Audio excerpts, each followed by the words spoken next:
सभी को मेरा नमस्कार। आज हमारे पैनल में बैठे हमारे कांग्रेस के बहुत ही एक सीनियर वरिष्ठ नेता श्री मानिकम जी, मेरे इस तरफ बैठे हैं एनएसयूआई के वाइस प्रेसिडेंट श्री विशाल जी, और उस तरफ बैठे हैं एनएसयूआई के जनरल सेक्रेटरी सौरभ नायर जी, और मैं यूथ कांग्रेस का स्टेट वाइस प्रेसिडेंट। मैं आप सभी मीडिया कर्मी भाई को और हमारे अंडमान निकोबार के जितने भी आप लोग मीडिया कर्मी के चैनल से सभी दर्शकों को मैं नमस्कार करता हूं। आपको पता होगा कल सुप्रीम कोर्ट ने 15 तारीख को एक ऐतिहासिक फैसला सुनाया, जिसमें इलेक्टोरल बॉन्ड्स में जितने भी अमेंडमेंट्स किए गए थे वो सभी को अनकॉन्स्टिट्यूशनल बताया गया। हम अंडमान निकोबार टेरिटोरियल कांग्रेस कमेटी इस डिसीजन का स्वागत करते हैं और इस फैसले का हम भरपूर तरीके से समर्थन भी करते हैं। आपको बताना चाहूंगा कि इलेक्टोरल बॉन्ड्स आखिर है क्या, इसमें इतना कंट्रोवर्सी क्यों हो रहा है। 2017 में जो फाइनेंस एक्ट था उसमें कुछ अमेंडमेंट्स किया गया। अमेंडमेंट्स कुछ इस प्रकार है, इनकम टैक्स का जो लॉ था उसमें अमेंडमेंट किया गया। जो पॉलिटिकल पार्टीज में जितने भी फंडिंग्स आता है, इनकम टैक्स अमेंडमेंट के लॉ को इस प्रकार अमेंडमेंट किया गया कि पॉलिटिकल पार्टीज में जो भी फंडिंग आएगा वो इनकम टैक्स डिपार्टमेंट में जो है आपको कोई डिटेल्स देने की कोई जरूरत नहीं है, आपको कोई कुछ सवाल नहीं पूछ सकता इनकम टैक्स द्वारा। उसके बाद में दूसरा, आप एक एक करके क्रोनोलॉजी समझिए। दूसरा जो है एफसीआरए, आपको पता होगा foreign contribution and regulation act, उसमें उस पर भी अमेंडमेंट किया गया। कोई भी फॉरेन कंपनी द्वारा इंडिया में जितने भी पॉलिटिकल पार्टीज है उसमें वो फंडिंग कर सकता है। और फॉरेन कंट्रीज से फंडिंग किस प्रकार आता है, फॉरेन कंट्रीज में छोटे उन लोग क्या करते हैं, फंड करने के लिए इंडिया में छोटे छोटे शेल कंपनीज बनाते हैं जिसको हम बेनामी बोलते हैं। वो बेनामी कंपनीज के द्वारा उनका ब्लैक मनी जो है पॉलिटिकल पार्टीज में फंड के द्वारा आता है।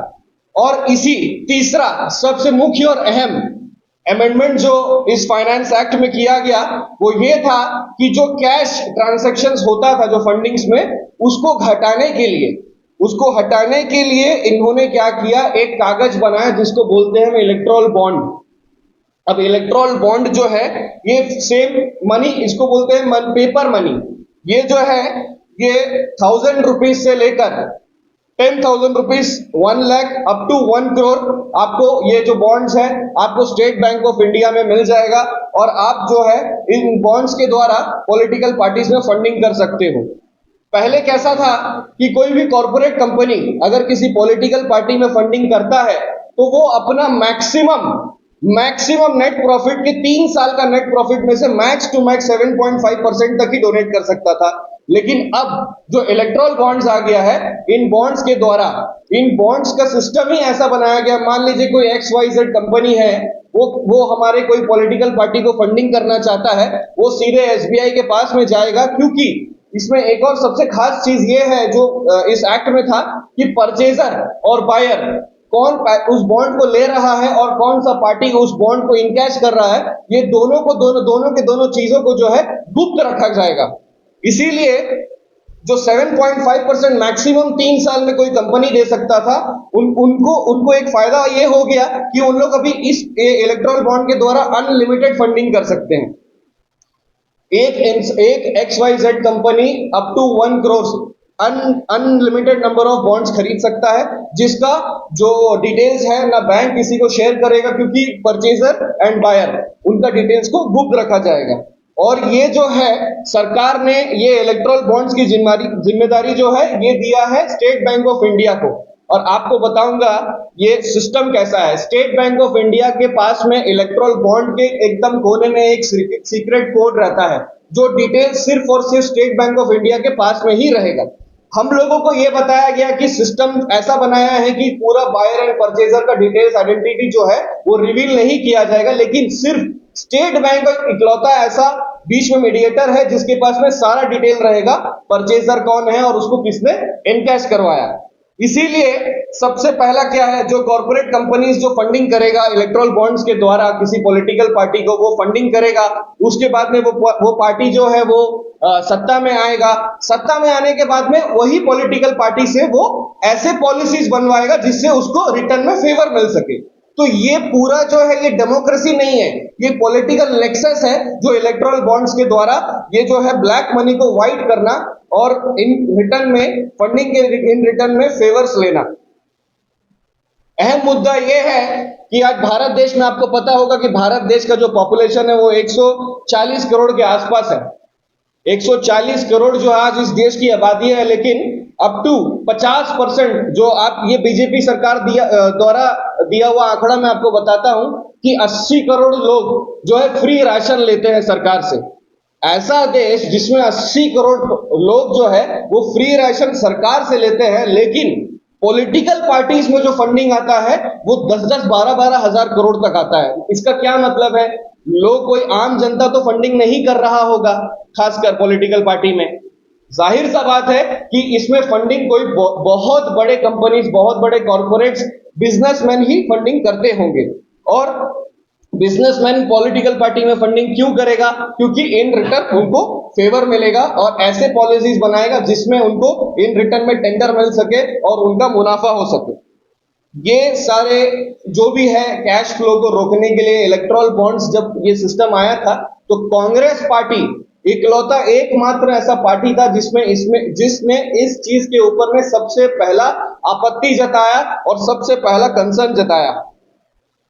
कांग्रेस पार्टी का यह मानना है कि ये आम जनता का, एक वोटर का, ये एक कॉन्स्टिट्यूशनल राइट का उल्लंघन किया गया है। क्योंकि पहले यह था कि कौन से पॉलिटिकल पार्टी में कितना फंड आ रहा है, कौन सा पॉलिटिकल पार्टी उस पैसे को कहां खर्च कर रहा है, ये एक वोटर को जानने का अधिकार उस वोटर को दिया गया था राइट टू इंफॉर्मेशन एक्ट के तहत। लेकिन ये जो है, क्योंकि इन चीजों को गुप्त रखा जा रहा है, तो कोई वोटर ये नहीं जान सकता है कि उनका पैसा किस पार्टी में और किस पार्टी द्वारा कहां पे खर्च किया जा रहा है। तो ये एक राइट टू एक्ट का उल्लंघन है, जिसका हमने सबसे पहले सवाल उठाया। और जो डोनेशन फॉरेन कंपनीज के द्वारा आता है, इन लोग क्या करते हैं, छोटे छोटे शेल कंपनीज के द्वारा जो है फंडिंग करते हैं पॉलिटिकल पार्टीज को। और पॉलिटिकल पार्टीज को, किन पॉलिटिकल पार्टीज को फंड कर सकते हैं? केवल उन पॉलिटिकल पार्टीज को जो 1951 पीपल रिप्रेजेंटेशन एक्ट के तहत रजिस्टर्ड हो, या तो पिछले इलेक्शन में मिनिमम 1% ऑफ वोट शेयर जिन पॉलिटिकल पार्टी ने लिया होगा। ठीक है, पॉलिटिकल पार्टी ने लिया होगा। इसका क्या मतलब है? कोई नया कैंडिडेट, ईमानदार कैंडिडेट, मान लो इस बार लोकसभा चुनाव लड़ना चाहता होगा, वो अपना कहीं से भी फंडिंग नहीं ले पाएगा, क्योंकि उसने पिछला इलेक्शन तो लड़ा ही नहीं है जिसमें उनका 1% वोट शेयर हो, या तो वो कुछ ऐसे पार्टी से बिलोंग करता ही नहीं हो जो 1951 एक्ट पर रजिस्टर्ड हो। मतलब आम कैंडिडेट, ईमानदार कैंडिडेट के लिए उन्होंने रास्ता बंद कर दिया।